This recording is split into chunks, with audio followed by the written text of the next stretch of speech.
исправно А оплачиваете. закон для меня что, не будет действовать? Я же объясняю, если вы оплачиваете весь карантин Ага. изрядно, то у вас патент действует, и вам его нужно оплачивать до конца. А если у меня нет денег, как это будет? То у Не вас работаю. патент сгорает, и нужно будет делать заново новый патент. Кто оплачивал, значит, они будут до конца оплачивать, да? Да, если Во время если карантина вы кто? оплачиваете все это время, то вы таки, то вы его А, Салом алейкум ватанони азиз. Хушмо ҳастам Ҳусайн Нуриддин аз канали Фикри Шумо. Ватанони азиз, мо имрӯз дар ОФМС омадем пропискаро продалит кардем ва се бародаро ба мо савол додаги буданд ки ҳамин масъалаи патент касоне ки кор мекунанд месупоранд ё не. Дӯстони азиз, мо савол додем касоне ки кор мекунанд мақсад бояд патентшро супоранд ва касоне ки моҳи апрел май супоридагианд до конца бояд патентшро то кадом моҳа бояд супоранд. Худи ман супоридагӣ мисол ами апрел май июн супоридагӣ ман кор мекунам, хама барои авай супоридам ба касоне ки мақсад ҳамун супоридагӣ ҳастанд ҳамонаам бояд супоранд. Дӯстони азиз, ва савол ба мо пешниҳод кардагӣ буданд ки касоне ки кор намекунанд супоридагӣ нестанд моҳи мисол моҳи март супоридага нестанд то 15 сентябр метавонанд ки насупоранд. мо саволҳо гирифтем ба касоне ки дар шаҳри Екатеринбург ҳастед. Дӯстони азиз, пеш фақат Сулимова мақсад прописка мекардан. ҳозир метавонед районҳоям ба мақсад сар додагианд. Октябрьский район, Чкаловский, Ленинский, тамоми районҳо мақсад мешавад ҳозир прописка мондан. як хабари нав ҳамин. Метавонед Сулимова мақсад сарсон нашавед. талон мақсад наметиҳанд. талон ки мо он ҳафта омадем мақсад ҳафти гузашта талон набуд. мақсад через карда азоби талон гирифтем, бароиш ки мо 3 бор омадагӣ будем. дӯстони азиз, ҳамин буд хабарои нав.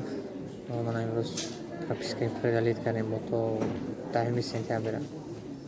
дӯстони азиз, мана перевод документов бародари тоҷики худмо.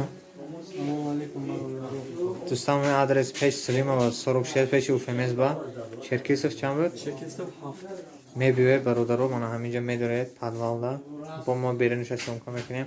мана ин бародар тамоми документотна перевод мекунанд. иншоалло нотариус наздик мебаранд, заверият мекунанд, ҳамаша оварда ва дасти шумо метиҳанд. бақияи кароматилло дар хизмати мо шумо. бародаро мебиёед ҳамин пеши УФМС наздик. пула бегона накунед, ҳамин биёед ҳамин бародари худмонда документҳои перевод кунед. бародари мо бо гавзанин бо арзонтар мешавад. касоне ки омада номи канали Фикри Шумо гам мезанед бо арзон мекунанд. бародар кароматилло дар хизмати шумоём.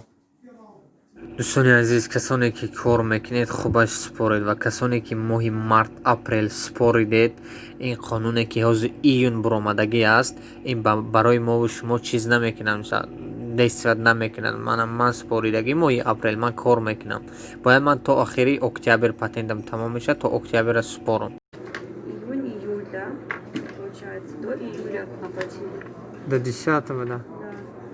Вам нужно чек оплачивать до конца, до октября. Исправно А оплачиваете. закон для меня что, не будет действовать?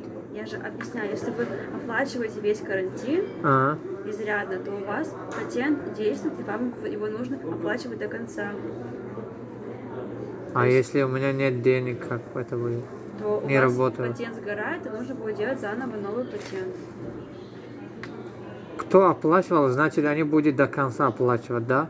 Да, если Во время карантина если вы кто? оплачиваете все это время, то вы таки, то вы его А- всё оплачиваете. А кто в март тоже оплачивал, вот, например, да, 15, например, до апреля месяца, они тоже будут оплачивать до конца?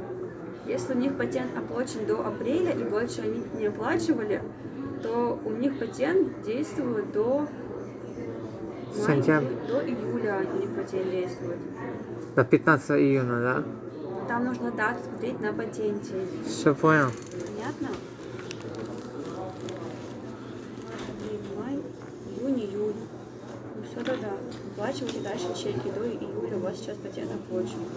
А дальше тоже надо мне оплачивать, значит, да, до конца патент.